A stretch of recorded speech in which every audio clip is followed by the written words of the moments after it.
Professors. Thank you, Prashant, for recording this event. There are a couple of rules before we start the event. I just want you guys to be mindful. Make a note of all the rules and make sure you abide by that. So I'm going to post this rules in the chat. Please, everyone, take a look.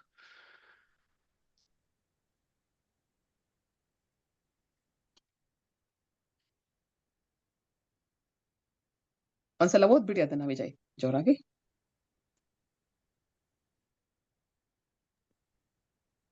So basically, the rules are pretty simple. So if you are not speaking, please put your microphone on mute. Please add your registered first and last name in the Zoom, just to make sure that we have a identified and registered user. And the third one is this event is only for people who are registered with KST. And if you have any questions, please raise your hands. Don't just ask a random question in between. And if questions are already answered, please do not ask the same question because we need to give, there's a time constraint, and also we need give opportunity for others as well. And if you are speaking or asking questions, please turn on the video. And again, I request everybody's cooperation here. Thank you, everyone. Now over to our President Brunda Muralidhar. Thank you Vijay. ಎಲ್ರಿಗೂ ನಮಸ್ಕಾರ. ಇದು November December ನಲ್ಲಿ ನಾವೆಲ್ರಿಗೂ ಗೊತ್ತಿರೋ ಹಾಗೆ ದೀಪಾವಳಿ ಮತ್ತೆ Christmas time, party time ಅಂತ ಎಲ್ಲ ಹೇಳ್ತಾರೆ. But today's party is much more important ಅಂತ ನನ್ಗೆ ಅನ್ಸುತ್ತೆ. ಯಾಕೆ ಅಂತಂದ್ರೆ ನಾವು ಎಕ್ಸ್ಪರ್ಟ್ ಮೈಂಡ್ಸ್ ಗಳಿಂದ ಯಂಗ್ ಮೈಂಡ್ಸ್ ಗಳಿಗೆ we are doing A knowledge transfer party ಇವತ್ತು ಮಾಡ್ತಾ ಇದ್ದೀವಿ. ಹಾಗಾಗ್ಬಿಟ್ಟು ದೀಪಾವಳಿ ಮತ್ತೆ ಕ್ರಿಸ್ಮಸ್ ಪಾರ್ಟಿಗಿಂತ ದೊಡ್ಡ ಪಾರ್ಟಿ ಇದು. ಇದರಿಂದ ಸಾಕಷ್ಟು ಮಕ್ಕಳಿಗೆ ಇನ್ಸ್ಪಿರೇಷನ್ ಸಿಗುತ್ತೆ. ಕೆಲವು ಮಕ್ಕಳಿಗೆ ಗೈಡೆನ್ಸ್ ಬೇಕು, ಮಕ್ಕಳ ಜೊತೆ ಪೇರೆಂಟ್ಸ್ ಗಳಿಗೂ ಕೂಡ ಗೈಡೆನ್ಸ್ ಬೇಕು. ಮುಂದೆ ನಮ್ಮ ಮಕ್ಕಳ ಭವಿಷ್ಯ ಏನು ಅಂತ ತೀರ್ಮಾನ ಮಾಡೋದಕ್ಕೆ, ಅವರಿಗೆ ಅವರನ್ನ ಜೊತೆಯಾಗಿ ನಡೆಯೋದಕ್ಕೆ ಪೇರೆಂಟ್ಸ್ ಗಳಿಗೆ ಕೂಡ ಗೈಡೆನ್ಸ್ ಬೇಕು, ಹಾಗೆ ಮಕ್ಕಳು ಕೂಡ ಗೈಡೆನ್ಸ್ ಬೇಕು. So this is A very unique party we have today.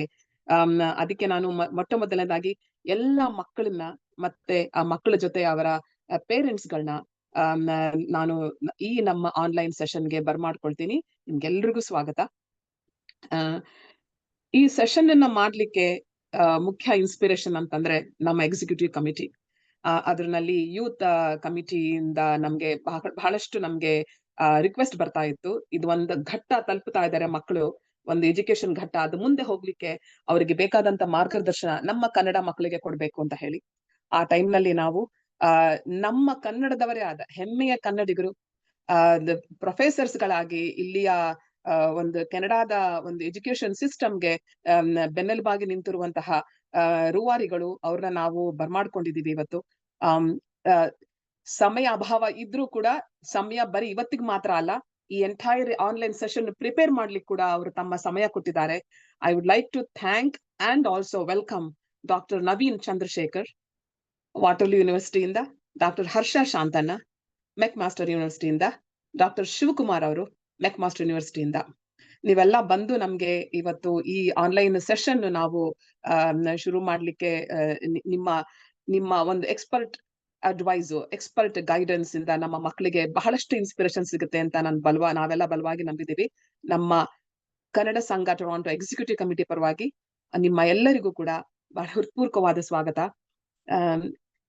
ನನಗೆ ಈ ಸೆಷನ್ ಮಾಡ್ಬೇಕು ಅಂತ ನಾವೆಲ್ಲ ಮಾತುಕತೆ ಆಡ್ತಿದ್ದಾಗ I use to have some discussions with some of our friend circle ಅಲ್ಲಿ ನಾನು ಕೇಳ್ತಾ ಇದ್ದೆ. ಬಹಳಷ್ಟು ಇಂಟ್ರೆಸ್ಟಿಂಗ್ ವಿಷಯಗಳು ನಂಗೆ ತಿಳಿತು. How do children really make their mind up to go one way or the other in their career path ಅಂತ ಕೇಳಿದಾಗ ಸಾಕಾದಷ್ಟು ನಮ್ಗೆ ಐಡಿಯಾಸ್ ಗಳೆಲ್ಲ ಬರುತ್ತೆ. IT ಆಗಿರ್ಬಹುದು, ಮೆಡಿಸಿನ್ ಆಗಿರ್ಬಹುದು, ಇಂಜಿನಿಯರಿಂಗ್ ಆಗಿರ್ಬಹುದು, ಟೆಕ್ನಾಲಜಿ ಆಗಿರ್ಬಹುದು ಬರುತ್ತೆ ಅಂತ. But there were very some unique career path ನ ಮಕ್ಕಳು ಚೂಸ್ ಮಾಡ್ಕೊಂಡಿದ್ದಾರೆ ಅಂತ ನನಗೆ ಕೇಳಿ ಬಹಳಷ್ಟು ನನಗೆ ಅದ್ರದ್ದು I was very excited to hear about them. ಅದರಲ್ಲಿ ಒಂದೇ ಒಂದು ನಿದರ್ಶನ ನಾನು ಹೇಳಕ್ ಇಷ್ಟಪಡ್ತೀನಿ. ಅದೇನಪ್ಪಾ ಅಂತ ಹೇಳಿದ್ರೆ, ನಮ್ಮ ಕೃಷ್ಣ ಪ್ರಸಾದ್ ಬಾಳಿಕೆ ಅವ್ರು ನಿಮ್ಗೆ ಗೊತ್ತಿರ್ಬೇಕು, ಅವರ ಮಗಳು ಅನನ್ಯ ಬಾಳಿಕೆ ಅಂತ ಹೇಳಿ. ನಾವು ಕೃಷ್ಣ ಪ್ರಸಾದ್ ಹತ್ರ ಮಾತಾಡ್ತಾ ಇದ್ದಾಗ ನಿಮ್ ಮಗಳು ಏನ್ ಮಾಡ್ತಾ ಇದ್ದಾಳೆ ಅಂತ ಹೇಳಿದಾಗ, ಶಿ ಈಸ್ ಸ್ಟಡಿಂಗ್ ಲಿಂಗ್ವಿಸ್ಟಿಕ್ಸ್ ಅಂತ ಹೇಳಿದ್ರು. ಓ ಹೌದಾ, ಯಾವ್ದ್ರ ಬಗ್ಗೆ? She is going to study it in Kannada. ಅವಳಿಗೆ ಕನ್ನಡ ಲ್ಯಾಂಗ್ವೇಜ್ ಇಂದ ಪ್ರೇರಿತಳಾಗಿ ಆಕೆ ಅವಳು ಲಿಂಗ್ವಿಸ್ಟಿಕ್ ಸ್ಟಡಿ ಮಾಡ್ತಾಳೆ ಅಂತ ಇನ್ನು ಜಾಸ್ತಿ ಎಕ್ಸ್ಪ್ಲೋರ್ ಮಾಡ್ದಾಗ ತಿಳಿದು ಬಂತು. She is doing linguistic psychology ಅವಳು ಮಾಡ್ತಾಳೆ ಅಂತ. ಅದನ್ನ ಮಾಡ್ಲಿಕ್ಕೆ ಅವಳಿಗೆ ಇನ್ಸ್ಪಿರೇಷನ್ ಬಂದಿದ್ದು ಕನ್ನಡ ಲ್ಯಾಂಗ್ವೇಜ್ ಇಂದ ಅಂತೆ. ಹಾಗಾಗಿ ಅವಳು ತನ್ನ ಮಾಸ್ಟರ್ಸ್ ಥೀಸಿಸ್ ಸಬ್ಮಿಟ್ ಮಾಡ್ಲಿಕ್ಕೆ ಕನ್ನಡ ಲ್ಯಾಂಗ್ವೇಜ್ ನ ಕೇಸ್ ಸ್ಟಡಿ ಆಗಿ ಮಾಡ್ಕೊಂಡಿದ್ದಾಳಂತೆ. This is something very, very unique. I have I heard from a parent about their child. ಅವ್ರು ಎಷ್ಟು ಧೈರ್ಯವಾಗಿ ಅವರು ಅವಳನ್ನ ಅವರು ಆ ಒಂದು ಹೊಸ ಯುನೀಕ್ ಒಂದು ಆಪರ್ಚುನಿಟಿನ ಪರ್ಸ್ಯೂ ಮಾಡ್ಲಿಕ್ಕೆ ಕೂಡ ಅವರು ಆ ಪೇರೆಂಟ್ಸ್ ಇಂದ ಅವಳಿಗೆ ಸಪೋರ್ಟ್ ಸಿಕ್ಕಿದೆ. ಮತ್ತೆ ಆ ಮಗುಗೆ ನಮ್ಮ ಕನ್ನಡ ಭಾಷೆಯಿಂದಾನೆ ಅವಳಿಗೆ ಇನ್ಸ್ಪೈರ್ ಆಗಿ ಅವಳು ಈ ಲಿಂಗ್ವಿಸ್ಟಿಕ್ ಸೈಕಾಲಜಿ ಮಾಡ್ಬೇಕು ಅಂತ ಹೇಳಿ ಹೊರಟಿದ್ದಾಳೆ. ಸೊ ಆ linguist psychology major, languages minor, but ಆಕೆ ಕನ್ನಡ ಲ್ಯಾಂಗ್ವೇಜ್ ನ ಕೇಸ್ ಸ್ಟಡಿ ಮಾಡ್ಕೊಂಡು she will be submitting her masters thesis ಅಂತೆ. ಸೊ ಈ ಒಂದು ವಿಷಯ ತಿಳಿದಾಗ ನನ್ಗನ್ನಿಸ್ತು ಇದೇ ರೀತಿನಲ್ಲಿ ಬಹಳಷ್ಟು ಸಾಕಾದಷ್ಟು ನಾವು ಎಕ್ಸ್ಪ್ಲೋರ್ ಮಾಡದೇ ಇರುವಂತಹ ವಿಷಯಗಳು ಇರಬಹುದೇನೋ ಅಂತ ಹೇಳಿ ನನಗೆ ಅನ್ಸುತ್ತೆ. ಅದ್ರ ಬಗ್ಗೆ ಮಾತಾಡ್ಲಿಕ್ಕೆ ನಮ್ಮ all our professors ಇವತ್ತಿಲ್ಲಿದ್ದಾರೆ.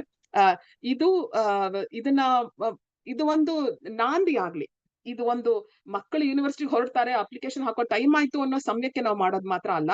This has to be an ongoing discussion ಅಂತ ನನ್ಗನ್ಸುತ್ತೆ. ಅದನ್ನ ನಾವು ಕನ್ನಡ ಸಂಘಕ್ಕೆ ನಾವು ಖಂಡಿತ ನಾವು ಅದನ್ನ ಪ್ರಪೋಸ್ ಮಾಡ್ತೀವಿ. ನಮ್ಮ ಸಮಯದಲ್ಲಿ ನಾವ್ ಏನೇನ್ ಮಾಡ್ಬೋದು ಅದನ್ನ ಮಾಡ್ತೀವಿ. Let this be an ongoing discussion ಅಂತ ನಾನು ಅನ್ಕೋತೀನಿ. I will put those questions to all our distinguished speakers today to take it further. ಜೊತೆಗೆ ಈ ಆನ್ಲೈನ್ ಸೆಷನ್ ಅನ್ನ ಮಾಡ್ಲಿಕ್ಕೆ ನಮ್ಮ ಎಲ್ಲ ಎಕ್ಸಿಕ್ಯೂಟಿವ್ ಕಮಿಟಿಯ ಮೆಂಬರ್ಗಳು ಬಹಳಷ್ಟು ಶ್ರಮ ಪಟ್ಟಿದ್ದಾರೆ.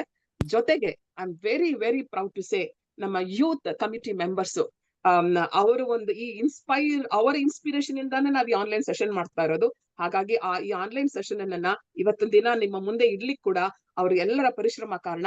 With very great pride in my heart I would like to call upon Yukta Rao, Chavi Harish, Srishti Mutya, Pavan Suresh, ಈ 4 ಜನ ನಮ್ಮ ಎಕ್ಸಿಕ್ಯೂಟಿವ್ ಕಮಿಟಿ ಮಕ್ಕಳು. ಇವ್ರ ಜೊತೆ ಇನ್ನು ಇವರಿಗೆ ಯೂತ್ ವಾಲಂಟಿಯರ್ಸ್ ಕೂಡ ಇದ್ದಾರೆ. But help me applaud them, help me congratulate them, compliment them in putting themselves to bring all these initiatives. So ಮತ್ತೊಮ್ಮೆ ನಮ್ಮ ಎಲ್ಲ distinguished guests doctor Naveen Chandrashekar, doctor Harsha Shanthanna, doctor Shivakumar, ನಿಮ್ಮೆಲ್ಲರಿಗೆ ನಮ್ಮ ಎಲ್ಲರ ಪರವಾಗಿ ಕನ್ನಡ ಸಂಘ ಟೊರಾಂಟೋ ಎಕ್ಸಿಕ್ಯೂಟಿವ್ ಕಮಿಟಿ ಪರವಾಗಿ ಸ್ವಾಗತ. ಮತ್ತೆ ಎಲ್ಲ ಮಕ್ಕಳಿಗೆ, ಎಲ್ಲ ಪೇರೆಂಟ್ಸ್ ಗಳಿಗೆ ಕೂಡ ಸ್ವಾಗತ. Hope this will be an inspiring session for all of you. Thank you very much. And I hope our executive committee member Soumya Malgan has joined us. She had a little bit of technical issue joining the Zoom. If she is there, I would like to welcome her. I'm here. Awesome. Thank you. Awesome. And over to you, Soumya Malgan, to take the proceedings further. Thank you, Brunda, for a very warm welcome. I welcome all our dear kids, youth volunteers, and the aspiring students who have joined us today. We had a very overwhelming response from the community. We thank the entire community for the response. We could not, unfortunately, accommodate everybody on Zoom.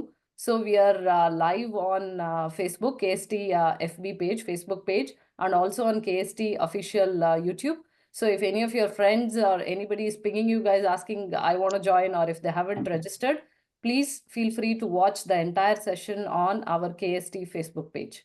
Thank you very much. I'll not take much time. Let us proceed with introducing our professors for today. I would request Yukta Rao to introduce our Dr. Naveen. Thank you. Good evening, everyone. It's my honor to introduce our first speaker of today's program, Dr. Naveen Chandrasekhar. Dr. Chandrasekhar did his PhD in mechanical engineering at Texas Tech University and is currently working as a professor in mechanical and mechatronics engineering at the University of Waterloo. He is involved in teaching graduate and undergraduate students as well as research in the area of biomedical engineering. We are proud to say Dr. Naveen Chandrasekhar is a life member of Kannada Sangha and he is also a Yakshagana artist. He actively promotes our art and culture and is an inspiration to all of us youth. On behalf of the KST Event Committee and Youth Committee, we warmly welcome Dr. Chandrasekhar to this platform to present. Yeah, sure. Thank you very much, Yukta. And thank you, Brunda, and all the KST Executive Committee, as well as everyone that's involved, including the volunteers who is setting up this program. It's a very important program, and we understand what we say is going to be taken very seriously. So we're very careful in saying what we want to say. So I'm going to share my screen. Let me know once you can see my screen. Let me check. Okay. So you're able to see my slides, right? Yes. Okay. Yeah. All right. I'm going to just start the slideshow. Okay, so you can see the slide. Can you? Yes, we can. Yeah. Okay. All right. Can you see the presentation view, or you're seeing the speaker view? No, we can see it's the presentation view. We can go with this. Yeah. Okay. All right. Okay. So Naveen, you have the speaker view. Sorry. okay, that's exactly what I wanted. Yeah. Yeah, we can go to the slideshow. Actually, we have the. Give me a second.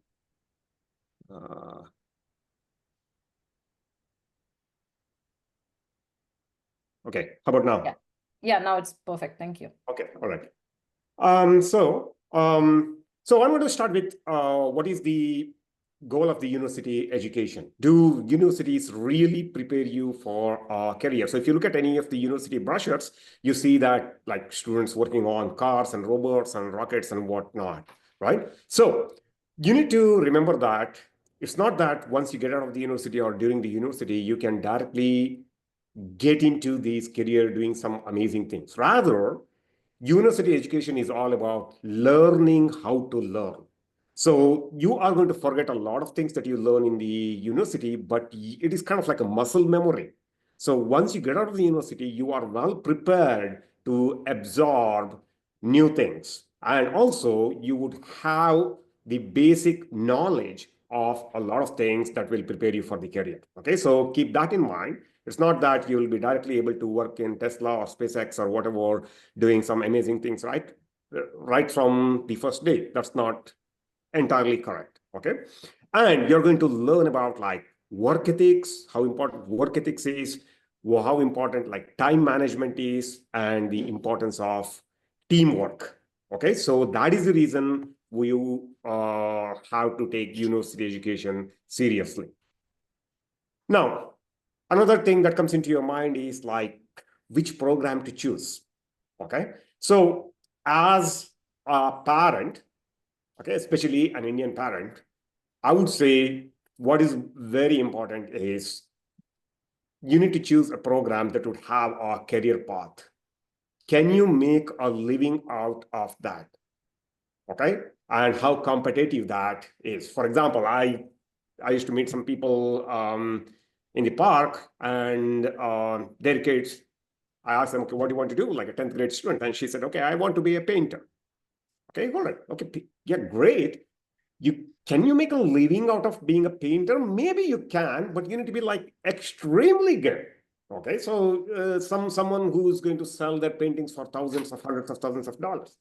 So otherwise, you would not be able to make a living out of it. So the basic thing here is you need to choose, you need to distinguish between hobby and a career. You can always be a painter, continue it as a hobby rather than thinking that you can make a living out of it. Okay, so when I was a kid, I wanted to become an Yakshagan artist. Okay, can I make a living out of it? Barely in India, right? So yeah, but I can continue. I can be a professor now, but continue as an Yakshagan artist as a hobby. Okay, so learn to distinguish between the two. Okay, and make sure you exactly know about the career that you are pursuing. And do you know what you would learn in a university? So you choose a career in, say, computer engineering or whatever. Talk to the current students and see what you learn. Okay, understand what you learn and see if that matches your expectation. Is it important to decide at the beginning when you apply? It is important unless you want to waste a lot of money. Okay, we have had cases where students got into a program, studied for 1 year or 2 years, and decided, okay, this is not what I wanted to do. And yes, well, that's good rather than suffering for like entire life. Okay, that's good. But at the same time, that is also a reflection of the lack of preparation. Okay, so That's also there. Okay, so changing disciplines is possible, but that's going to waste a lot of time and money. And remember, there is always a master's. Okay, you complete a bachelor's and you can go to a slightly different discipline and you can do a master's. I have had students finishing their engineering and then going to medicine. That's also possible. Okay, so if all these options are like open to you, make sure that you make a well-informed decision. Now, which university to apply? In Canada, luckily, most universities are reasonably good. You need to choose based on the program that you want to apply and a lot of other things, other factors that come into picture. For example, like how close it to your home and you really want to go all the way to Vancouver and study in UBC and all those things. Okay, so those decisions will have to be made with your parents. Okay, it's more important how well you do in the program than university brand name. University brand name does play a role, but rather than getting into a university which is highly competitive and has a really, really good fame, but doing poorly in it is a lot worse than getting into a mediocre university and doing really well in it. Okay, so keep that in mind. Keep the location and your budget in mind. If you are staying far away, then that's going to probably eat into your budget. Okay. And there is always, I'm going to come to the university visit. You can visit the universities. So make sure that you visit the universities before you apply. I work in the University of Waterloo. Okay. And it's known for engineering and math. There are other disciplines, but they're not that famous. So there are different engineering disciplines. At University of Waterloo, we have, especially in engineering and math, we have like the mandatory co-op program. So what is a mandatory co-op program? That means co-op is part of the program. You cannot graduate without being in co-op. So you see this? Spring, winter, summer, winter, spring. So there's going to be an alternative study term and work term, okay? And every 4 months, you're going to study. Next 4 months, you're going to work, come back and study, go out and work again, okay? So there's going to be alternative study term and work term if you get into University of Waterloo Engineering.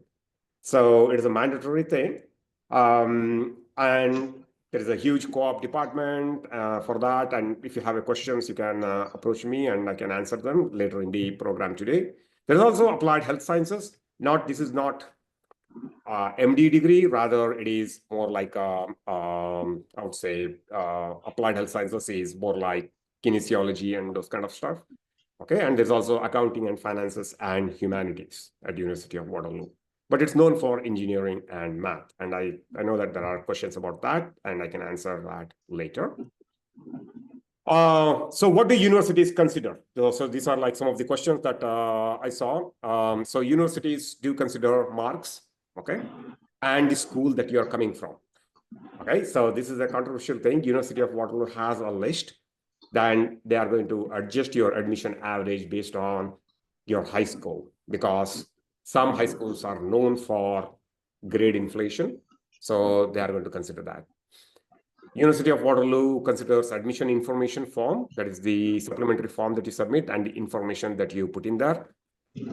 University of Waterloo gives a lot of weightage, especially the engineering and math program, gives a lot of weightage into extracurricular activities. So that is something that you'll have to put it in admission information form. The preparation to the program that you are applying to. For example, if you're applying to mechatronics program and you have been heavily involved since your high school in first robotics and those kind of stuff, it shows that you are well prepared for the program. So it's going to add to your admission averages, okay?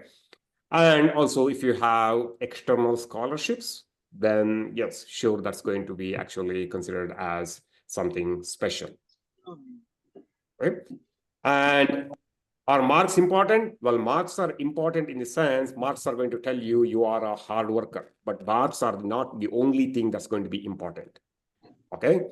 And also at university, they are important in the sense that if you're applying for a co-op, they are going to look at your marks. So not only at the admission, but also during co-op, marks are going to be very important. But at the same time, other soft skills are also very important at the university. Your communication skills, especially, is very important. Your work ethics is very important at the university. So make sure that you have a path, or I would say a strategy to address all these, if you have any issues with these. Okay, so make sure that if you're taking any summer courses, the university doesn't penalize it. For example, University of Waterloo engineering program penalizes you if you have taken summer courses. Okay, so a lot of your admission related questions you have in today's program or in future, you can find the answers at University of Waterloo website. So here, if you go to this website here, University of Waterloo admission, you can go there and find admission requirement for any program. Okay, so I will probably, I'll see if I can pull it up.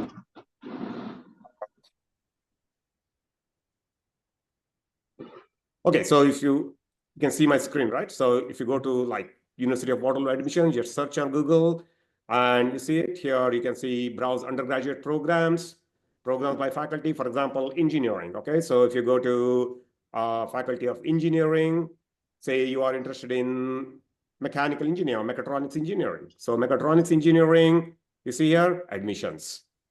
Okay, so admission requirements right here. Everything that you want is here. Okay, what is the admission average? People keep asking this question. What is the admission average? You see here, it says individual selection. What is individual selection? Go to the individual selection. It says what is individual selection. Okay, so the program uses grades along with factors such as admission information form. What is in the admission information form? Those things is going to determine your admission requirement. For example, University of Waterloo, it doesn't have a cutoff. You apply with like 90%. Your high school average is 90%. The university can add up to 10% to that based on your admission information. And then rank the students and then admit the first 100 students or 200 students or whatever. Okay, so that is the way a lot of universities work, but not all the universities. Okay, probably Professor Shivakumar will later elaborate on that. Okay, so do your research on admission requirements. It's very easy. Attend Ontario University's fair. Okay, so probably some of you already know that, and some of you don't know that. If you're in grade 9 and grade 10, this is like a huge fair that's in Metro Toronto Convention Center that's held every October. You can directly speak to professors and students in person over there. The university, a lot of universities also have shadowing opportunities that you can shadow a student, and you can get your questions answered directly from students. Okay, so you can, if you have a question, then you can directly talk to engineering ambassadors. Okay, I found it somewhere over here. I cannot find it now, but you can talk to engineering ambassadors and you can actually get their questions, get your questions directly answered. Okay, and there are open houses that you can attend. For example, yesterday was University of Waterloo fall open houses. You register and you attend. You get to see different departments, different faculties, and you can directly talk to the professors as well as the students. Okay, so make sure you make your admission, make your decision based on all this information. Okay, so it has to be a choice of university and choice of program should be a well-informed decision, and there is enough resources available. Okay, ask around. Okay, so be ready for stressful few months, that is during your admission, but once you get into the universities, bad news is the stress is going to only increase. Okay, so this is the presentation that I did now. And once you are once these presentations are like done, then of course like there's going to be opportunities for your questions, and I'll be glad to answer. Thank you. Thank you very much, Dr. Naveen. It did give a glimpse of how the application process goes and the introduction of it answered a lot of basic questions that our students have. And thank you for opening up the forum for the kids to reach out in case they have any issues as well. Thank you very much. I would like to now call upon Chavi to introduce to our next speaker, Dr. Harsha. Hi everyone, my name is Chavi and it's my honor to introduce Dr. Harsha Shantana to you all. Harsha Shantana is a professor in the departments of Surgery, Clinical Epidemiology, and School of Biomedical Engineering, McMaster University. Apart from anesthesia, he had advanced training in chronic pain and health research methodology. He serves in various capacities at national and international organizations. He has more than 45 peer-reviewed grant applications, has published more than 130 peer-reviewed journal articles, and 8 book chapters. We're proud to say that Dr. Harsha is our life member of Kannada Sangha and a role model to all of us youngsters. I now request Dr. Harsha to say a few words. Thank you, Chavi, and thank you for the entire KST team. I think I would like to say more than a few words in the form of a presentation. And I think Dr. Naveen Hegde gave some very important messages, and I'm very sure my talk is not going to is going to complement rather than repeat many of those aspects. And these presentations are made available through KST, and if not, I'm happy to make it available to anybody, and my email is available for connecting with me. So I just want to make sure my presentation is shared. Hold on.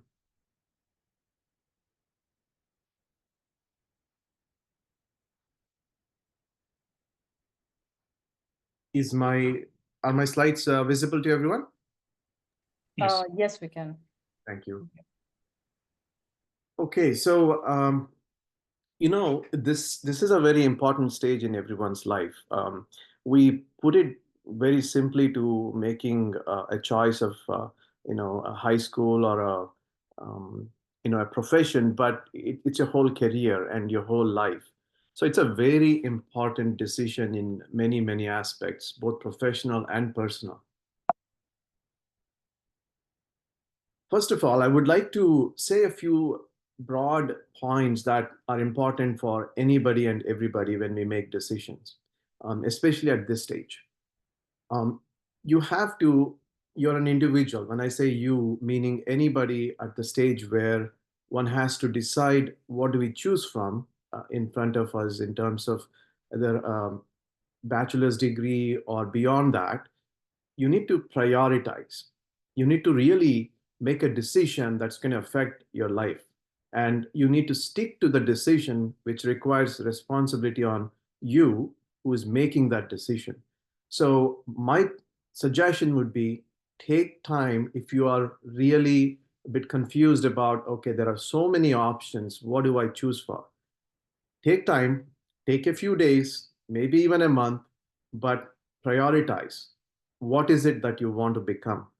There is so many attractive career options now that you might, for example, you might spend a month with somebody, your known uncle or somebody who takes photography very well and you want to become a photographer, or a dancer because you kept on watching something with someone, or some other career option that you feel very passionate about.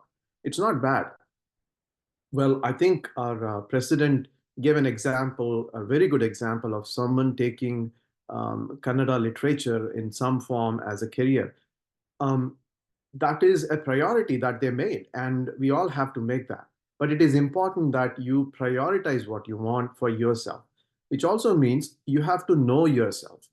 Only you know what you're capable of and you're not capable of. Your parents do not know it, your teachers do not know it, I do not know it.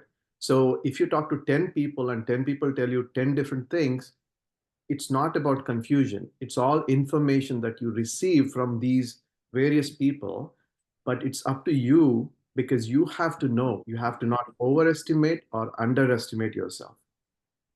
And I'm not joking or making it too philosophical when I say life and career is like a snake and ladder game. Absolutely all of us have had failures in our lives. big and small.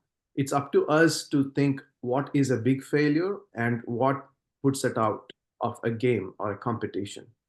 There are absolutely no shortcuts. When I came to Canada, I had zero publications, to be honest. And this was 15 years ago. I'm not saying I'm the only one who made things big. There are many people who have made it big. Even Dr. Naveen, or you're going to hear from Dr. Shivkumar as well, who've done tremendously well as a career choice here. So you need to know big decisions always involve bigger risks and bigger gains. You can't get bigger gains just, you read it in internet, you want to make money and somebody's saying, how do you make money in 5 minutes? I can bet that it's not going to happen. Always big decisions involve bigger risks, which means you have to make a big decisions so that you get bigger gains, which also means for both the candidate who has to take that responsibility and the parents need to know there is no perfect choice. There's absolutely no perfect choice. You can't go back and say, you know what, I should have done that. Everybody makes a decision based on the circumstances and the information you have at that particular point of life or time. And lastly, stress is part of everything. It depends on to what extent. Driving in towards Toronto or in Toronto is very stressful for people living in Hamilton, but not for people living in Toronto. Similarly, doing something else is stressful in life. So stress is part of everything. It's about how you take it. Once you're passionate about what you like, then stress is not part of it. So passion and stress usually don't go together. So make anything that you want passionate to you. So then stress doesn't become part of it. So I'm going to switch to the part of having medicine or medicine-like career options in your life. Why do people think about joining or doing medicine or having medicine as a career? One, of course, it's a noble profession. And the profession which by nature intends to care for people who are sick, people who are unhealthy. And so there is a human element to it. There's a human interaction to it. There are many human stories that we hear. My uncle was suffering from cancer and I really wanted to get something to him, or my parents, or anything story like that could inspire you. Of course, it gives you a lot of knowledge and academic position, prestige, where the society looks up to you as someone who has done well. It gives you social status. Naturally, with that comes responsibility and salary and money. Now, you know why I put it in the end? Never go behind money, not just in medicine, not just in engineering, be it any career. If you do good things, if you really work well, money just follows. Again, I'm not being philosophical. It is truly the fact. Money just follows if you do a good job in whatever career you do. So one thing I was curious as well to know, when do students choose medicine as a career? And this is one such study where they surveyed students, and nearly 1/5 of them only decided before high school. Maybe, they, by somebody's inspiration, they really wanted to become doctors even at that time. And an additional 33% of students made this during high school. I know many of the audience here belong to this category. And 36% decided during undergraduate studies. This is more formative. This is more the period where you consolidate what you want to do. And 9% sometime afterwards, when something else didn't work out, or they even went to do music and then decided, no, you know what, I want to become a doctor. That's even possible. I know of many people who've done that. And it seems that female students tended to make their career choices earlier than male students. And what I know is that it is not unique to medicine. In many choices, women tend to make it more strongly for many reasons than men tend to make. Okay, what are the qualities or traits that you need to have as a physician? And this is not something that I would say you need to have only as a physician, but when I am trying to talk to someone and say, this is what I want, this is what I would desire in someone as a physician to look after me, right? So one, there needs to be self-discipline in the things that you do. You need to persist. You need to be humble. And most importantly, or nowadays what we really see is being a team player, because you might have all the knowledge, you must have the most specialist sort of education, but if you're not a team player, people are not going to like you. Empathy is something that you really need to have, and you need to be adaptable, which also gives you a sense of humor, because once you become adaptable and you have humility in yourself, you know that you can make mistakes on a basis where you thought it was something, and then you can accept it and move on with a sense of humor that you consider even for yourself. Now, throughout this presentation, I have several links, and you can always go to those links and see what that gives you in terms of information, either specific to universities or making even career choices. But one thing you need to know with respect to medicine, it's a long career. So in the bottom, I kind of give out a broad step that you take in the course of your medicine as a career. You start from high school, where you might decide, and then you need to have a bachelor's degree, which you will all do it. And then comes the undergraduate medical education, where you become a doctor. That's where you earn what is called as an MD. And then you go on to choose a residency, because after you become a doctor, if you don't go into residency, it's very likely that you go into alternative medical routes, which still give you good career, but you're not a practicing physician. Most practicing physicians would require to go through residency. For example, I'm an anesthesiologist, I'm a researcher, I do chronic pain. You might become a surgeon, or you might become a radiologist, or other OB or other branches. And the reason I'm not prolonging it and saying it's fellowships and advanced training, not that you definitely need to do that, but the career nowadays usually require people to go beyond and do fellowships and advanced training, so that you have a much more successful career. So when you're looking at medicine as a career, imagine you're going to be there throughout as a student and like that. I mean, you have to be, again, liking that aspect, that okay, you want to gain and learn throughout your career, and don't be not liking it, which is not going to help. Broadly, in Canadian kind of perspective, you have 17 medical schools in 8 different provinces that gives out medical degree. And what you need to do to get into medical degree is, you need to, apart from having an undergraduate training, you need to go through MCAT, which is a computer-based standardized examination. And then you also need to go through what's called as a CASPER. I'll tell you what CASPER is in the next slide. The link below is from the Canadian Medical Association, and you can certainly read about what is or other details around this. Now, of course, MCAT is more about your academics and gives you a theoretical sort of assessment of where you stand, whereas CASPER is an individual online test that assesses non-academic competences and interpersonal characteristics.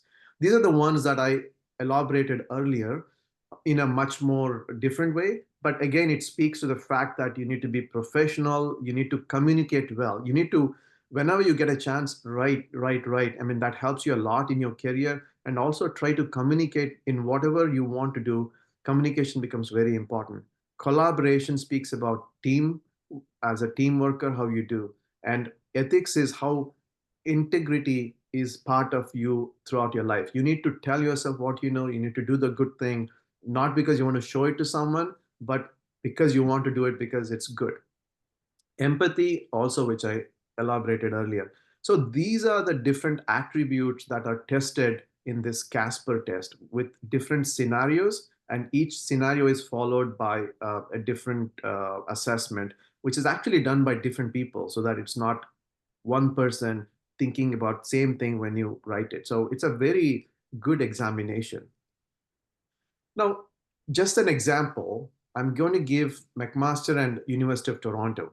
And I would say most other universities have similar expectations.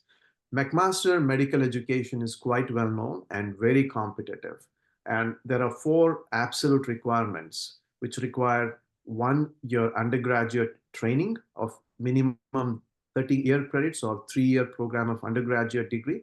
I want to say that again, you can do this in any degree, not necessarily life sciences. You can have it, in music or any other art course, but there are certain courses that are definitely necessary. If you've not done that, you can complement that by doing that and then applying for medicine.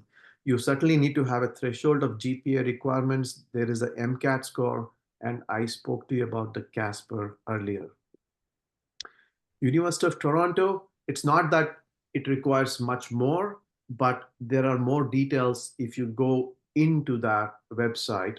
It's essentially very similar to what McMaster has, but it has 3 different columns here because you might come from an undergraduate program, meaning you've already done masters in something and then you're moving on in career.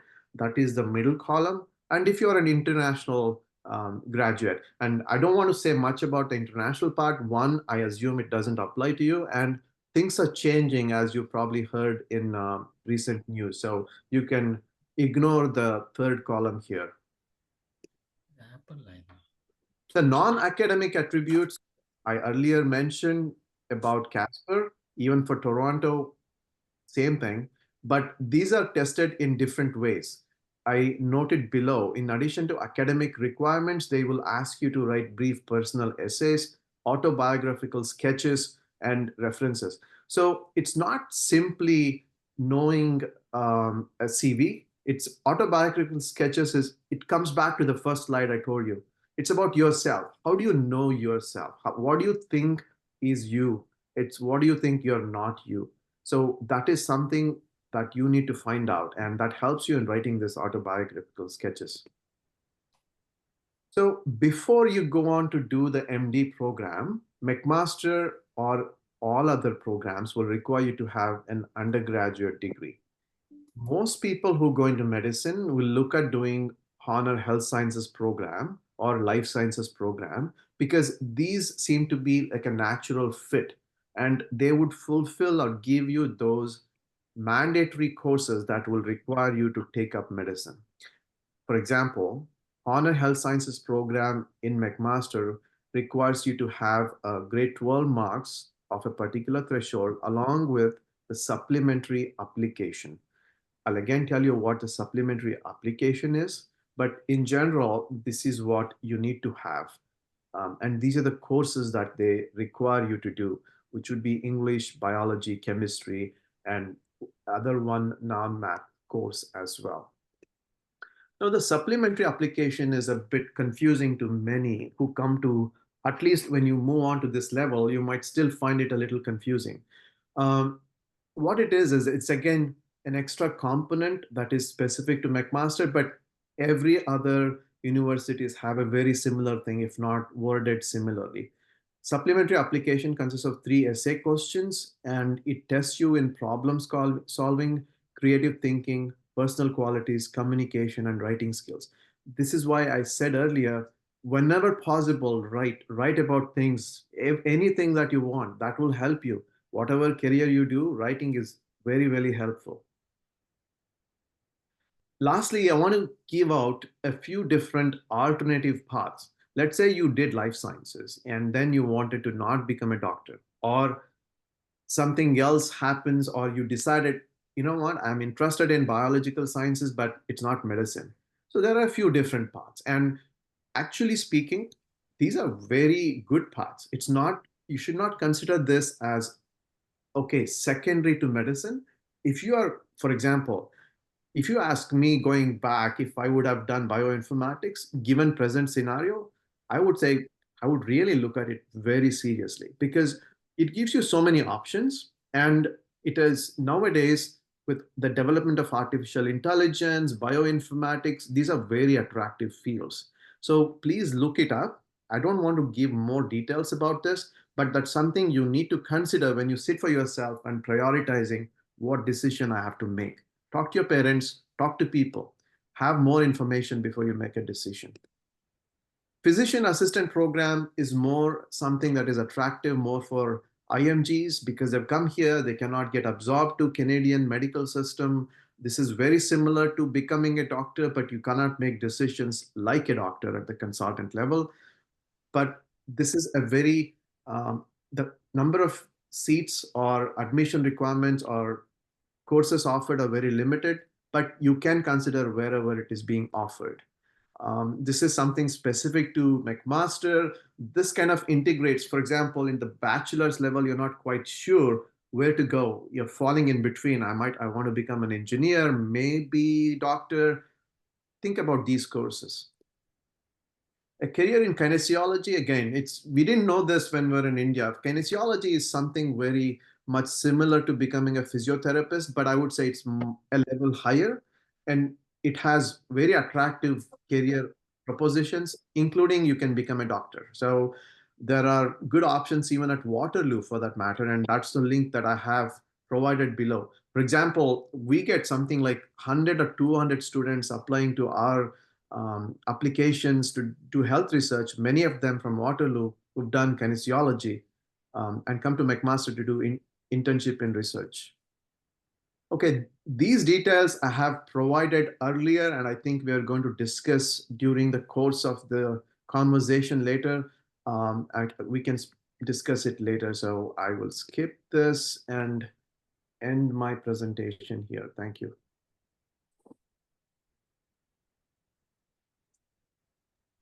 I'm good. Thank you. I'm done. Yeah. Thank you very much, Dr. Harsha. You beautifully covered so many topics from end to end on life sciences program, and a lot of questions that our students and kids had. Along with that, you covered a lot of life skills as well. Not only for our kids, I think we have some lessons for parents as well to take. Example, the analogy of snake and ladder was so beautiful. As we go up our career, we still have snakes to face and ladders to climb. So that was a beautiful analogy. Thank you for it. We appreciate your time and this one. We still have our Q&A. We will continue to our next speaker. I request Srishti to introduce Dr. Shiv Kumar. Thank you. Good evening, everyone. It's my honor to introduce today's speaker, Dr. Shiv Kumar. Dr. Shiv Kumar received the MS in 1990 and a PhD degree in 1994 in Electrical Communication Engineering from the India's Institution of Science, and a PhD degree in 1997 in Communication Engineering from Osaka University, Japan. He was a Humboldt Fellow at the University of Jena in Germany, and he was supported by Alexander von Humboldt Foundation from 1997 to 1998. He worked at Corning Incorporated in New York as a senior research scientist from 1998 to 2001, and then as a project leader from 2001 to 2003. He is currently a professor at McMaster University, Canada. Dr. Kumar is a fellow of Optical Society of America, now Optica, since 2019. He's the author of textbook on fiber optic communications in 2011 and has published about 100 papers and refereed in journals in 8 book chapters. He has delivered 34 invited talks in international conferences and workshops. He was awarded R&D 100 Award for the Product Design Metacore by R&D Magazine in 2001, and Circle of Excellence Award from the magazine Photonic Spectra in 2001.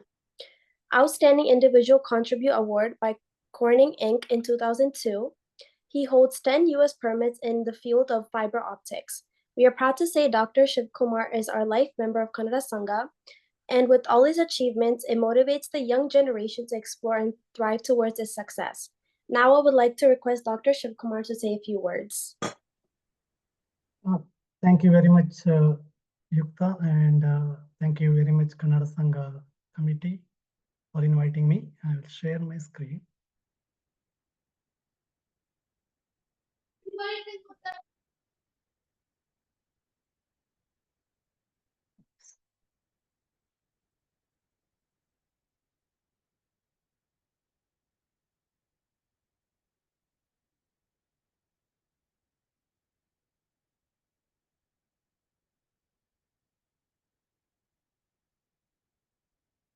Can you see my screen? Yes, we can see the screen. Okay. I think we can move the presentation. Okay, good afternoon. So today I will focus mostly on how to prepare for the Canadian universities, especially on McMaster. I'll focus on that. Before that,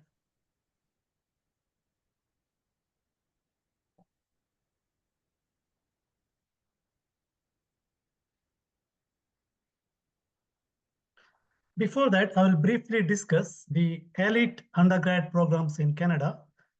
Engineering science in University of Toronto is very good, one of the elite programs. Hard to get in, but it's also a difficult program. I have heard that many students leave after first year because it's so difficult and they transfer to other programs. Software engineering or computer science in University of Waterloo, Professor Naveen already discussed about it. It's also a very good program. Health science program in McMaster, Professor Harsha already talked about it. It's also an elite program, very hard to get in. Commerce at Queen's University is also a very good program. All of these are highly competitive programs. You should consider yourself to be lucky if you can get into any of these programs. Okay, so McMaster undergrad program engineering. First of all, admission depends mostly on grade 12 marks plus online supplementary materials. And the cutoff in 2024 was 90%, and you should have English, 2 math courses, physics and chemistry, they are compulsory, and you can have 1 optional such as French course. In the first year, general admission to engineering, that's what first year you'll have. Everybody goes to the engineering. And in second year, it branches out to various streams such as mechanical and electrical. And currently, software engineering is in great demand, and you need to have a high GPA in the first year to get into it. Of course, it depends on which, currently it is the case. 10 years ago, software was not in demand. I had seen many students wanted to come to electrical and computer engineering department. That's my department, from software, because they were not meeting the criteria. But these things keep changing over time. And if your grade 12 marks are sufficiently high, say greater than 97%, you could get a guaranteed admission to your desired stream before finishing the first year itself. Let me explain. For example, if you have got, say, 97%, and if you say you preferred software engineering, then you are going to have this right from the first year. You don't have to worry about getting high grades in the first year of engineering, because first year is common admission for all engineering. And only when you have got high GPA, you can go for the program of your interest, such as software. Well, and engineering is a 4-year program, but engineering and management is a 5-year program. And in this program, you could take a few management courses, which could be useful if you join industry. McMaster Engineering Co-op, unlike the University of Waterloo Co-op, this co-op is, in most cases, it's optional. First year and second year, you'll have a 4-month co-op. And after third year, you can have 8, 12, or 16-month co-op positions. 12 months of co-op needed to graduate if you had opted for the co-op, engineering or whatever with co-op. But you can gain up to 28 months of co-op experience. Annual salary is around $55K or $24 average hourly rate. And the top co-op partners are Microsoft, Tesla, IBM, Honda, and Amazon. So one of the good things about this co-op option is that once you have done a good work in this place, then they are likely to hire you once you finish engineering or anything, that course that you're doing. Next, health science. Professor Harsha covered most of it, but I will briefly give some things that he did not discuss. So admission depends on grade 12 marks, supplementary material, and extracurricular. Roughly 250 students are admitted each year. Again, highly competitive, 5,200 applicants and 250 first year spots in 2021. I could not see any data later after that. So leading to an acceptance rate of 5%. And students with grades greater than 90% are eligible to apply, although the students got admitted have a much higher grade typically. I know someone who had 97% but could not get admission. On the other hand, I know somebody who had 90% And I was surprised that she got admission because she excelled in music. And so it's not just the grades, it depends on your extracurriculars and also the supplementary material that you need to write an essay on 2 or 3 topics they post on their website. And the advantage of this program is that students who are in this program have a higher chance to get into a medical school later. So that's why everybody wants to get into this program. So if you are serious in pursuing a medical degree, prepare well to get into it. And there is another program, that's the Integrated Biomedical and Health Science Program, or iBiomed, which is kind of a program that's a joint program between engineering of any discipline with health science. Admission depends mostly on grade 12 marks plus supplementary material. And the cutoff is around 93%. So it's higher than what you have for engineering. And if you have got, say, 97% and do well in the interview, you have a higher chance of admission. Again, it's highly competitive, and its acceptance rate was about 12% in 2019. They have not been showing data after 2019 for some reason. And it's a 5-year program combining engineering and health science. And you could study, so if you study only for 4 years, focusing mostly on health science side and you get a degree, I mean, you can get a degree, Bachelor of Health Science and quit, or you could focus mostly on the engineering side and you can get a degree, Bachelor of Engineering after 4 years and quit. Or if you do both, you need to do like 5 years. And if you do co-op on top of that, it would take up to 6 years. So, and other programs, there are life science programs. Anticipated admission average is from 87 to 90%. Roughly 1,000 students are enrolled currently. And chemical and physical sciences admission average is slightly lower, 82 to 85%, and typically 125 students are enrolled in the first year. And co-op is available for these programs and begins at year 3. Scholarships and bursaries. Scholarships are the funding that is awarded based on academic and extracurricular achievements. And if your grade 12 marks are greater than or equal to 95%, you could get this entrance scholarship about 2,500. Bursaries are the funding provided by the McMaster solely on the financial need. And you can please check out this website for more info. Summary for McMaster, and if you are doing engineering and physical sciences, grades are very important and extracurricular is secondary. On the other hand, for health sciences and even for business skills, I believe both grades and extracurricular activities are important. So here is my advice for 11th and 12th grade students. So these are career deciding years: study, study, and study. Video games should take a back seat for now. I'm not saying that you should not play video games, but allocate time for study, extracurricular activities, and recreation. The recreation time should not be longer than the study time. Thank you. Any questions, or maybe I can do it later? Yeah. Thank you, Dr. Shivakumar. That was very informative. You had a lot of analysis as well with a lot of percentages. That kind of gives a clear picture to our students now who are looking for, they had a lot of questions. How can we get into the admission? What are the percentages? How much to maintain and all that?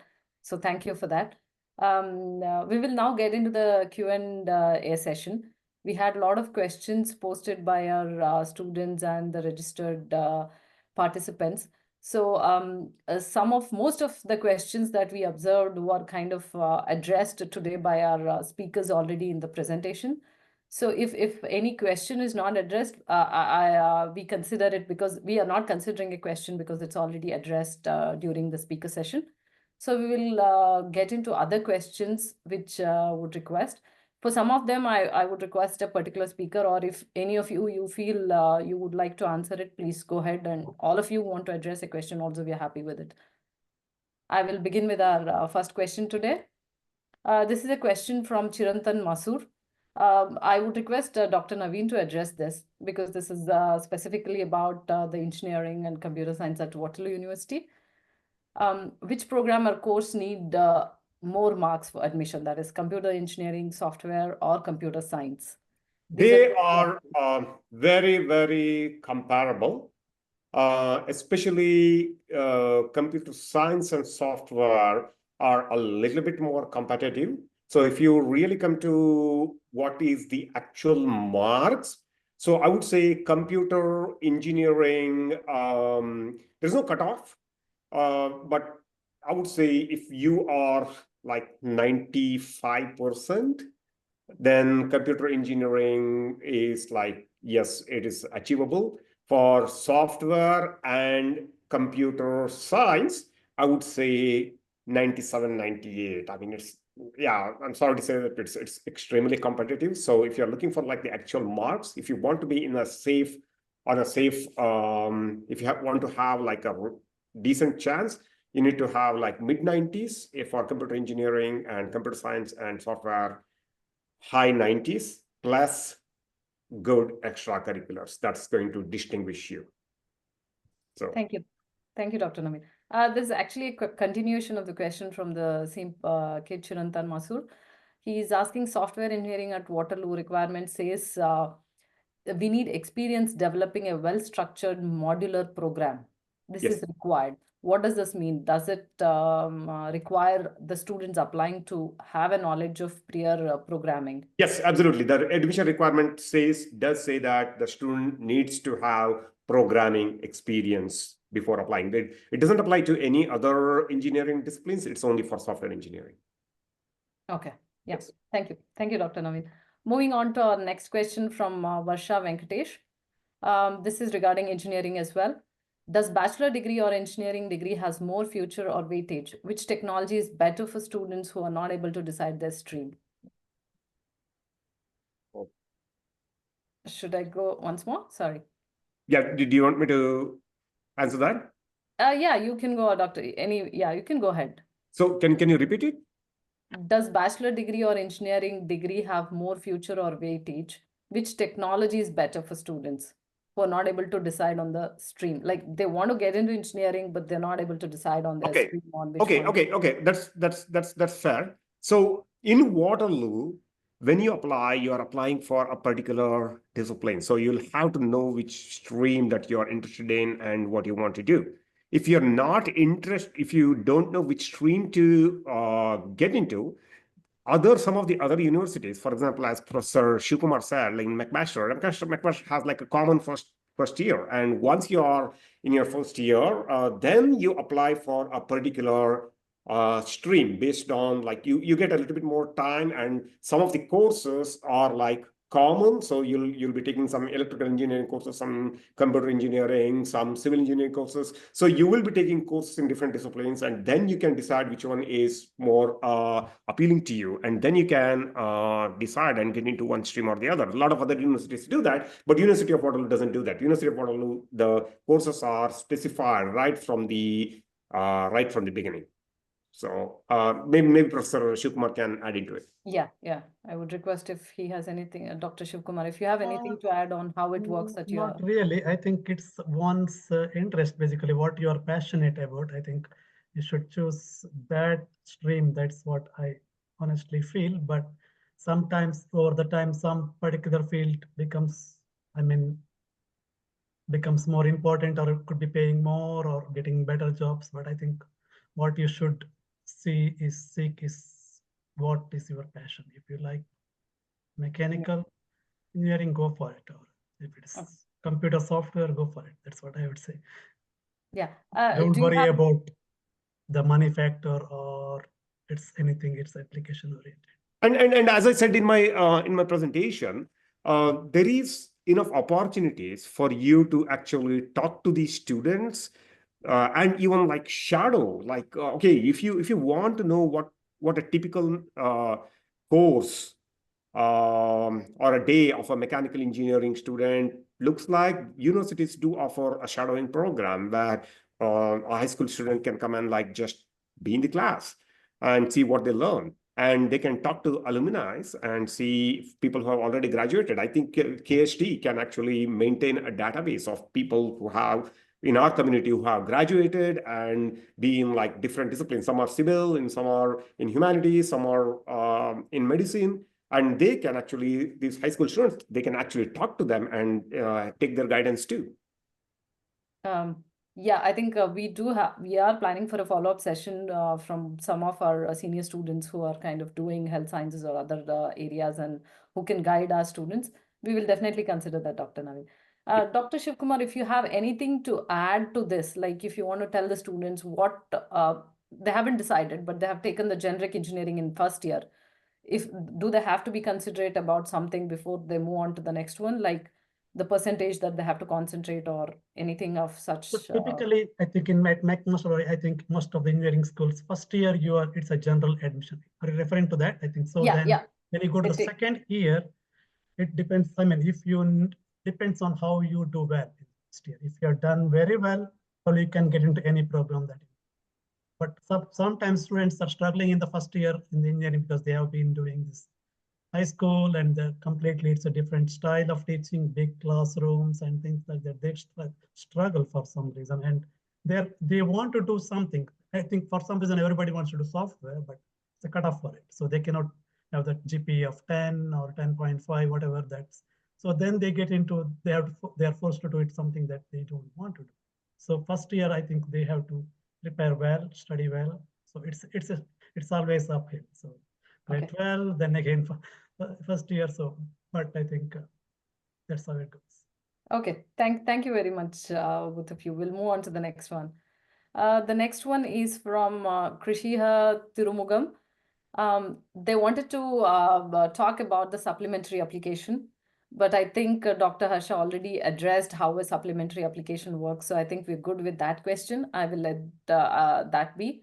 I would like to go on to the second part of the question that he has requested. He would like to understand the differences between the optional and mandatory co-op programs offered at the university. Additionally, could you provide information on the specific conditions or requirements for enrolling in each type of co-op program? Okay, I can start to answer, and I think Professor Shivkumar would be able to add to it, because at Waterloo Engineering, the only program we have is a mandatory co-op. If you are in Waterloo Engineering, you are in mandatory co-op, okay? So that means, like as I explained in my presentation, you start in fall, in September. September to December is your study term. And just to give an example, there are like other things, but then January to April is going to be your co-op term. So you go out and work, and you come back in May. May to August is going to be your study term. Then again, September to December is going to be your co-op term. So it's a mandatory thing. So unless the mandatory co-op is that unless you have opportunity to do 6 co-ops, unless you do 5 co-ops, you cannot graduate. That is meaning of mandatory co-op. Okay, and I think in McMaster Engineering they have optional co-op. Professor Shivkumar, can you elaborate on that? Sure. So in McMaster it is not mandatory. So what happens is that you just when you're joining year 1, first year, you can say that I would like to join the co-op. So once you join the co-op, it becomes mandatory. But you have the choice not to go with co-op. You can just say that I'm going to have a 4-year engineering and I'm not going to go for co-op. And sometimes, I mean, you have to, if you're doing with co-op, it could take up to 5 years because you may want to do 1 whole year of co-op, or you can do it during summertime. There are various options. Okay. That's how it goes. But I mean, there is no, I mean, engineering, I mean, that is the difference between Waterloo and McMaster, that it's not mandatory. Okay. Yeah. Thank you. Moving on to next question from Ayush Kannan. This is there any criteria for early acceptance to any university? Like, I know a little bit about early acceptance in Waterloo. Early acceptance is like what we are. It is like the Black Friday deal, right? So you see this Black Friday deals. We didn't have Black Friday deals in Canada at all. All we had was like what is it? Boxing Day deals. And then people they started Black Friday deals because they want to get the customers as soon as possible. It is exactly the same. There are a bunch of highly capable, outstanding students. These universities want to grab them and get them committed as soon as possible. So if the students of top 10, so what University of Waterloo doesn't have a cutoff, right? So say 1,000 students apply for 200 positions. So what university does is that it's going to take all their marks, 1,000 students who have applied, they're going to take their marks. To that, it's going to add marks based on admission information form up to 10%, okay? And then it's going to just rank. And in the top 200 students, okay, the top 10%, they are going to get early offer. So what university is doing here is trying to grab them and get them committed. Say that, oh, you're outstanding. You want to commit to University of Waterloo. Okay, so that's what it is. So there is no criteria other than if your marks are high, if your like admission information form is strong, that means, of course, you're at like top 10% of the applicant, then you get admission, early acceptance. That is at University of Waterloo. I don't know about other universities. Yeah. Anything, would you like to add anything, Dr. Shivkumar, or can we move on to? No, I don't have much information on that. Okay, no worries. We'll move on to the next question. This is from Srishti Muthia. What reports do universities look at if you apply in November for nursing programs? What is the average do you need? This is probably the question for Dr. Harsha. They're looking for more information on the nursing program and the percentage and the average that is currently accepted. Honestly, I'm not aware of it. From what I tried to know after having received the question, I don't think there is a cutoff. It's not, I mean, I wouldn't say none of these are not competitive. They all have certain requirements to go. As I said, you can make different career choices in health sciences. It could be kinesiology or other options that I elaborated in my slide or presentations. Nursing is one such, and in fact, Canada is heavily in shortage of nurses across different sectors. So I think there would be, things are changing as we speak in terms of the requirements of colleges. There are new colleges being opened.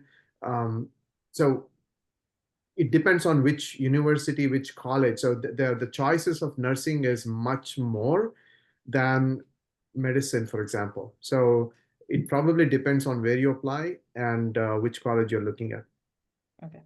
Yeah, great. I could add something onto that. Oh, great. So I know, I mean, because of some people I know, based on that for York University, if somebody has got like 80%, they could get in, but there could be other criteria. Whereas for McMaster, it was around 90%. And there is another program that not many people are aware of, the McMaster Mohawk joint program. That's where it's a similar program as McMaster one, but that one could get for with lower grades. So that's something that I know because I know somebody got into that program. So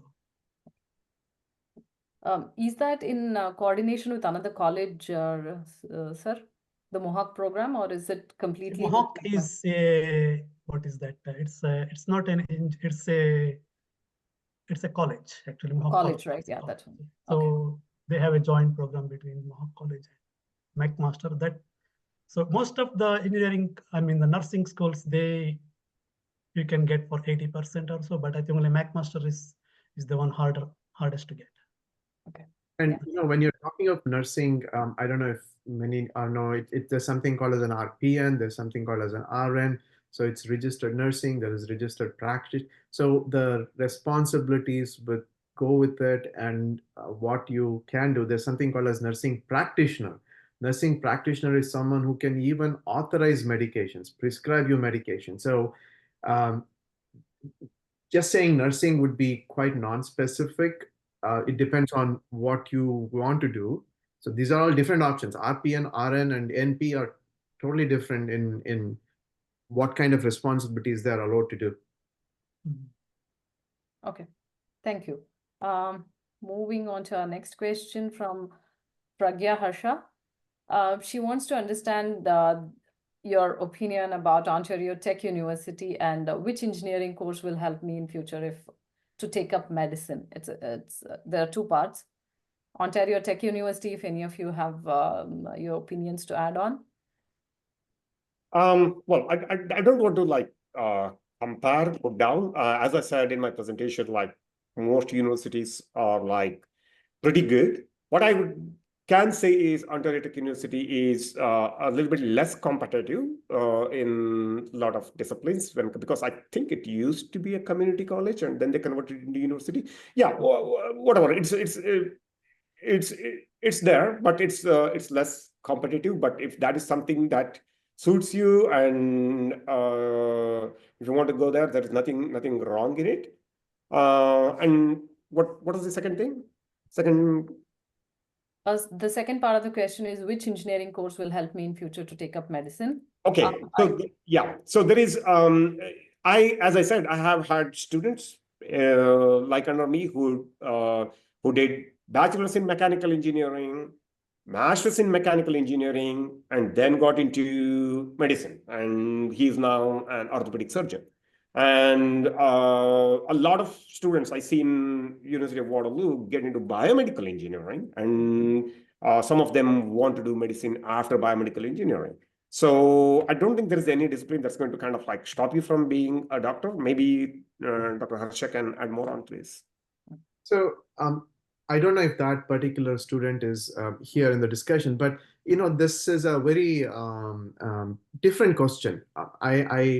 Which means that there is a different career path than the usual, right? So I'm not saying it's a conflict, but as soon as you ask that question of, okay, which engineering courses will end up giving me medicine as a career, then there is something in the mind of that student who's either passionate about engineering but attracted towards medicine, or either way. Both are fine. But as Dr. Naveen mentioned, it's not an usual career. We pick examples like somebody who did mechanical, then ended up orthopedic. I know of a student where he did music and then, but these are not common examples. So if you want to take a career path which is not common, fine, but that will be something challenging that you want to decide. It's the same, it seems like a very general, non-specific answer, but it is what it is. Because you will not find me or any sort of mentored career who will say, okay, do this A and then do that to get definitely into medicine. It's a very unusual path. Whoever wants to take that path, fine, but think about it, get more information, and be very strong in whatever you do because you're trying to chart a different career path. And I've been told that people who do that, especially at Waterloo, are at disadvantage because Waterloo engineering is really, really challenging. So the marks they get out of like bachelor's is going to be lower. So then it's going to be like really difficult for them to get into medicine because like they are competing against people who are probably in less challenging program, but they have like a higher marks. I mean, I've been told exactly this by students who did that. So that's there too. So yeah, as Professor said, like be really careful if you want to take this path. Yeah. I guess the student I will add on to that. I mean, regarding somebody who wanted to do engineering and then getting into medicine, one option is to go to the biomedical engineering program. And my son is in that program. And when I asked him this question, he said that it's not a good idea to do engineering and then get into medicine, exactly for the reason Professor Naveen said. It's so hectic and you don't have much time because there are other people who do get into the arts or the humanities who they have more time to study for this medical school, whereas engineering is such a hectic program and it's very hard to get the same grades as others get. So he said he wouldn't recommend somebody to do engineering and then get into the medical school. So although some people do it who are very talented. So Okay. Yeah, thank you.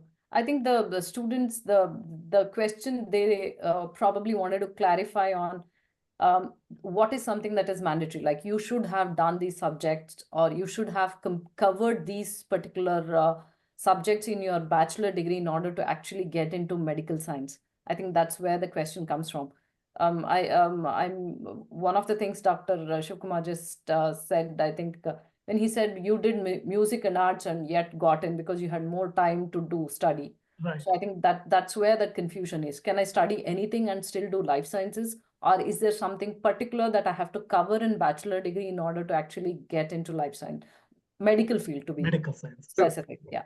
So there are in each of the university bachelor's requirement to get into medicine, there are mandatory courses like the chemistry, biology, and the 35 course credits and things like that. So those are the details that they will have to see. Yeah. I did say that I probably didn't cover that enough in the sense, let us say you did physics because you're very fond of, but then to get into medicine, you have to take that additional course, half course credit somewhere in your time to make up for that so that you fulfill the course requirements for medicine. That is all it is. So it is quite specific when it comes down to courses, meaning it's what biology or this or that. But if on the general side, if somebody is not yet decided whether to go into engineering or medicine, and if they are really good, iBiomed is a good program. It was essentially for something of that option, which Dr. Shivkumar mentioned that McMaster came out with that.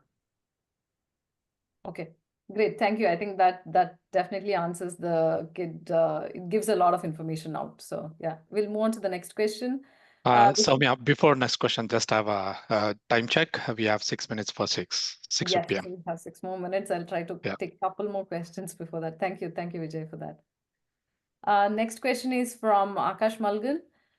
He's basically looking for what do universities look for in our application essays? Anything that we have to concentrate on?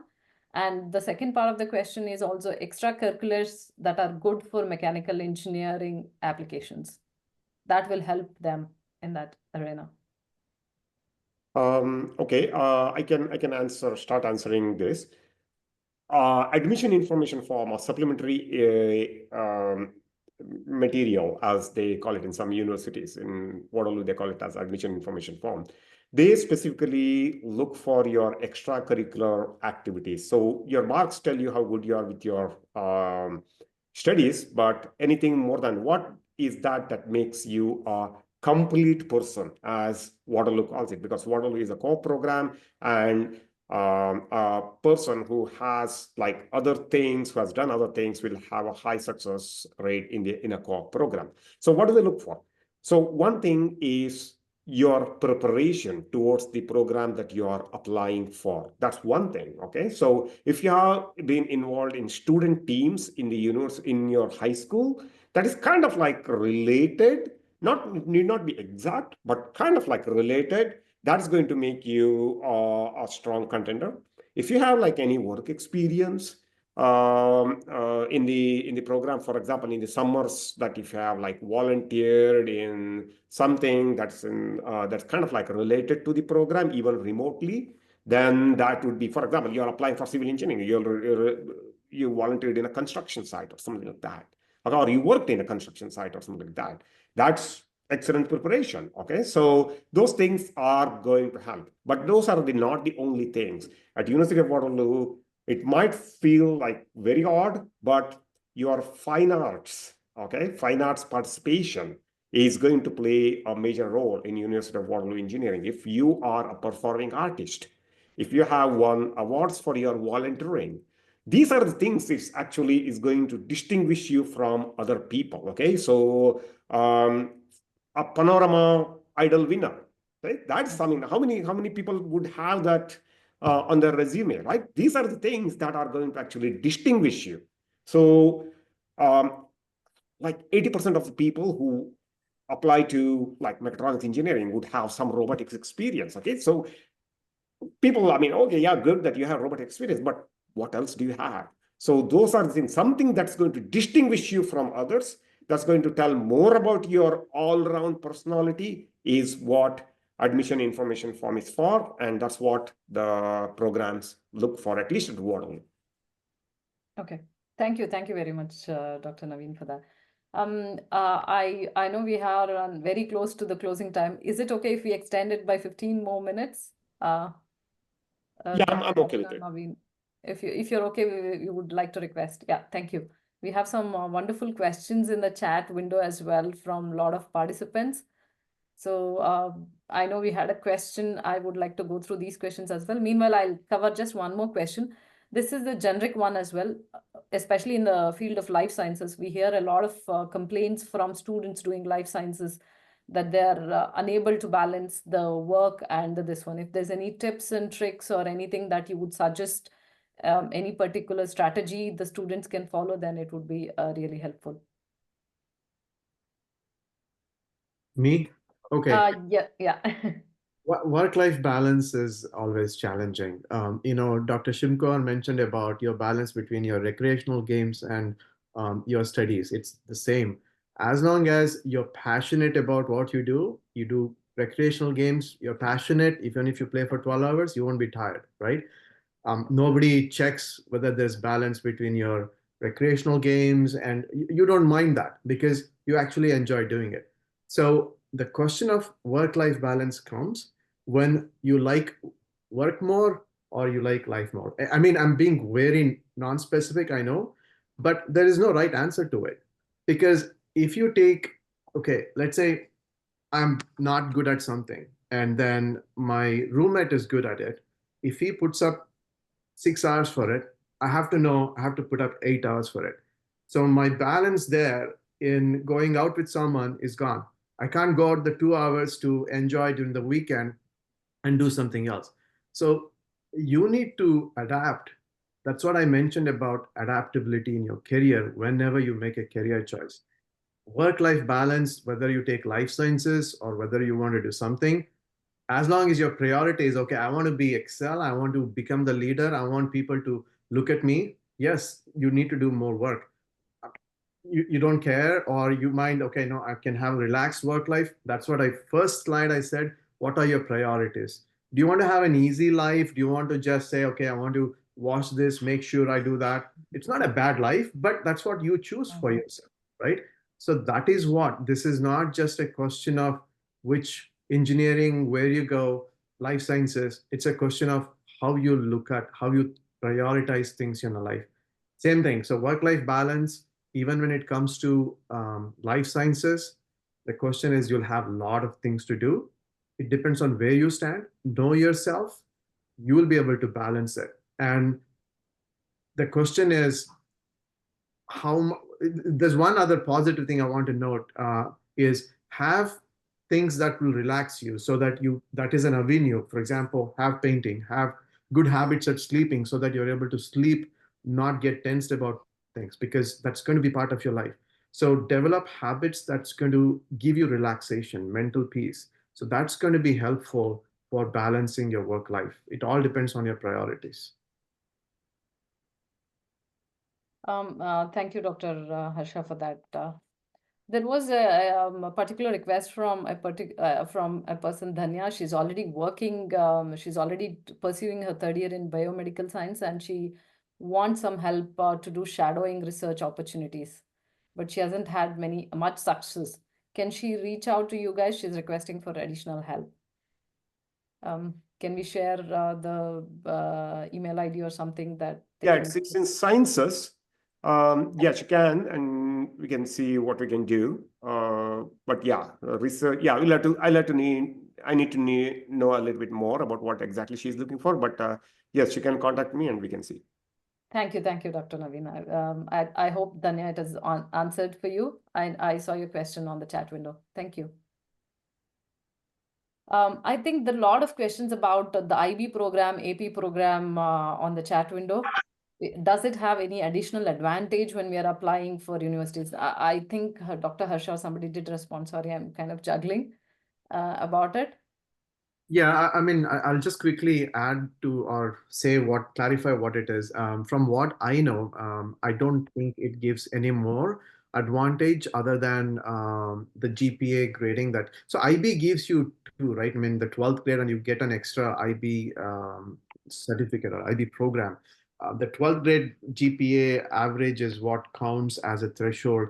I do not think it gives you any more advantage from what I know. Dr. Naveen or Shivkumar can add more. Yeah, what I understand is that when IB marks, which are kind of like low, that's been sent to the universities, they are already adjusted to the normal marks.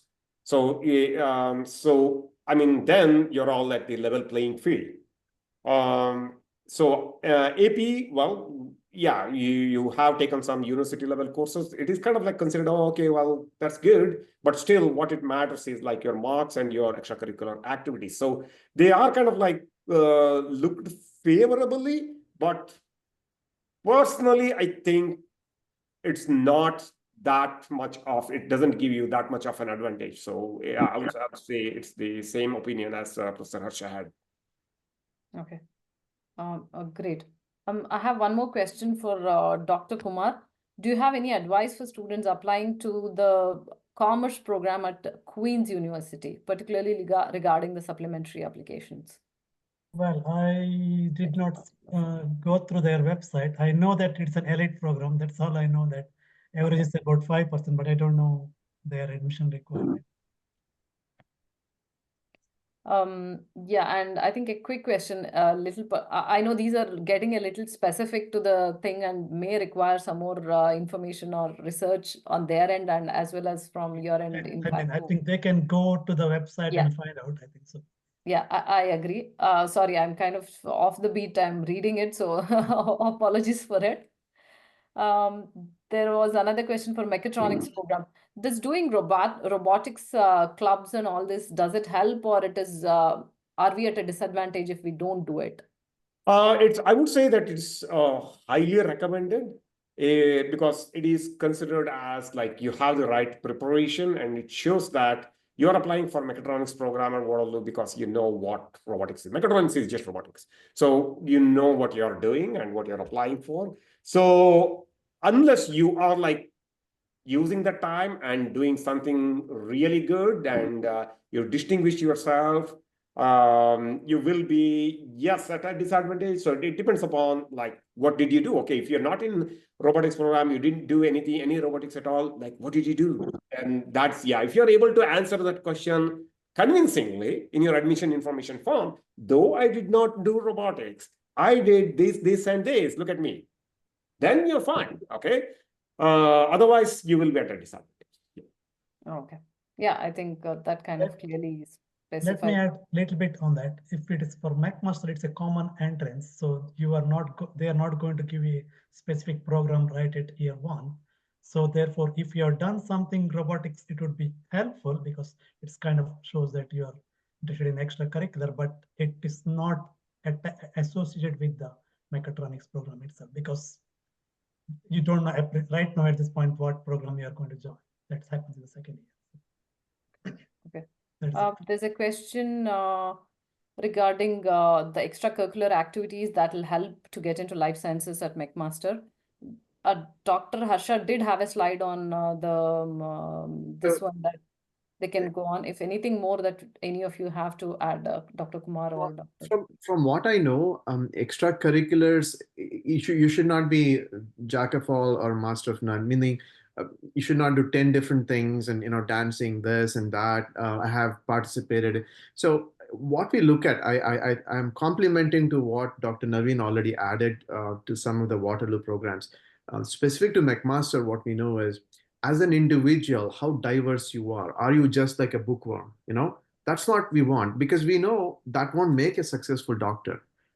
When we say extracurricular, why do we look at someone who is doing medicine but still playing music in a different way? Is it because they excel in both, and there has to be something beyond that gives them to do it, and how passionate they are? So it's an overall individual that we want, not someone who's just a bookworm who has only the knowledge. That is what extracurricular gives you. It makes you above average for someone who doesn't do it. Typically, that stands out in your different way of showing what you are. that is in the supplementary application, that is in your essays that you write. Of course, it doesn't come out your academics, right? So it's how you portray. That's what I said about you have to know what you are, bring it out in different ways when you tell about yourself, in your interviews, in your supplementary application, wherever you can. That is how it's counted. And it'll add to your chances of getting scholarships and bursaries more than your admission.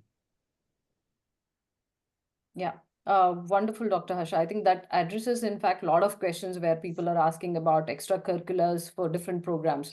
I think overall it is what do you want to master it? It doesn't have to be in line with whatever course that you're taking. It will definitely help, but it is better to master whatever you are good at or whatever you're passionate about alongside your academics. I think that Yeah, and just to add, as Professor Harsha said, like if you're like doing a lot of different things, oh yeah, I do that, I do this, rather than doing a lot of different things, I would say choose 2 or 3 and try to be really good at that. Okay, so all right, okay, I learned Bharatanatyam, I learned Sangeeta, and do that, do this. Rather than that, if you choose one and have some kind of recognition to it, I don't know, like an award or something like that, that actually distinguishes you. So I would say that is more important rather than like having like n number of different things. I'm a dancer, I'm a musician, I play that, I play this, I volunteer in that, this is rather than, okay, if you volunteered a lot of things, do you get any recognition for that? So for example, I don't know if KST does it anymore. There used to be like nominations for Ontario Volunteer Service Award, something like that, right? So that is what is going to distinguish you. Okay, you put that in, that says, okay, your volunteering has been recognized by the government of Ontario. Okay, so those kind of things is going to actually distinguish you. Okay, otherwise a lot of people are going, I mean, words are cheap, right? Everybody can say, okay, well, like you go to like 3 classes of Carnatic music and say, okay, all right, I learned Carnatic music, okay? But that doesn't tell you anything about like how good you are in that. So if you have any kind of like recognition, then that's going to actually is going to be more important. Wonderful. Thank you, Dr. Naveen, for that quick thing. I think I will close the questions for today. Unfortunately, I know a lot of people have more and more questions being asked. Due to constraint with the time, I would like to call upon Pawan from our EC team, from our youth EC team, to thank our professors for their wonderful inputs today. Good evening, everyone. Can I, sorry. Yes, there was Dr. Harsha. Pawan, just give us a minute, sorry. There was just an interesting question. I just want to take just 2 minutes to add that. Somebody said, Yeah, sure. shadowing a doctor in India help. It all depends, right? What you do, what you gain from it, all of that will help in your supplementary application where you indicate what it did for you. It's not that you went somewhere and shadowed someone, but it should tell how you got influenced by it, what changed in you, and that is it's not going to give you a specific 25% extra marks for anything. It's about what added to your career beyond and above others. That is all the whole message is. It's about making it how much it helped you. Just a continuation of that particular thing, Dr. Harsha, what I had.